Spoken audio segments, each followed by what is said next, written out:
વઢિયાર પંથકમાં આવેલો 5000 વર્ષ જૂનું પાંડવો કાળ વખતનો ઇતિહાસ ધરાવતું એક અલૌકિક ગામ એટલે સમી તાલુકાનું લુટેશ્વર ધામ।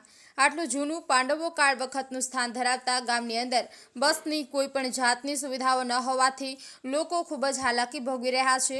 આટલું જૂનું અને પ્રાચીન ગામ હોવા છતાં એ લોકો બસની સુવિધાના હિસાબે ખૂબ જ પરોક્ષ અને લોહેશ્વર મહાદેવનું ખૂબ જ જૂનું આ મંદિર લગભગ પાંડવ કાળ વખતનો ઇતિહાસ ધરાવે છે। તેમ છતાં પણ અહીં કોઈ પણ જાતની બસની સુવિધા ન હોવાથી લોકો ખૂબ જ પરેશાન છે। અમારા આ અહેવાલ દ્વારા તંત્રને રજૂઆત કરવામાં આવે છે કે અહીં લગભગ અમાવાસાએ ખૂબ જ મોટો મેળો ભરાય છે અને પબ્લિકની અવરજવર પણ ખૂબ જ હોય છે। તે છતાં અહીં બસની સુવિધા ન હોવાથી લોકો ખૂબ જ હાલાકી ભોગવી રહ્યા છે। તો અમારો આ અહેવાલ બાદ તંત્ર જાગશે કે પછી કુંભકર્ણની નિદ્રામાં સૂતું રહેશે। મિતેશ દવે, પાટણ ક્રાઇમ ન્યૂઝ, સમી। શું નામ તમારું?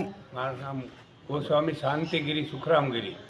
સુખરામગીરી, આપણે અહીંયા બસને લઈને ખૂબ જ તકલીફ પડે છે, તો એના વિશે શું કહેવું થાય છે તમારે? આ અમારે લોકો જાત્રાળુ ઘણા આવે તો જાત્રાળુને પણ તકલીફ પડે છે અને ગામને પણ તકલીફ પડે।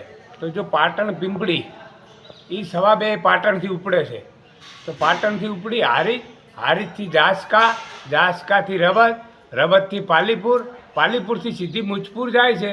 એ જો વાયા પાલીપુરથી લોટેશ્વર આવે તો યાત્રાધામ એક સચવાય એવું છે અને લોકોને આનો લાભ મળે એવો છે।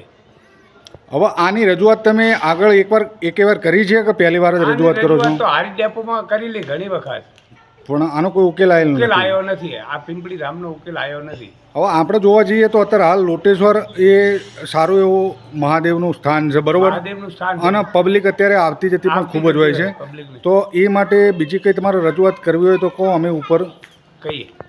તો બીજી પણ બસો જો લંબણની જતી હોય એ પણ ચાલુ રહે હારીજથી, તો હારી શંખેશ્વર એ વાયા લોટેશ્વર।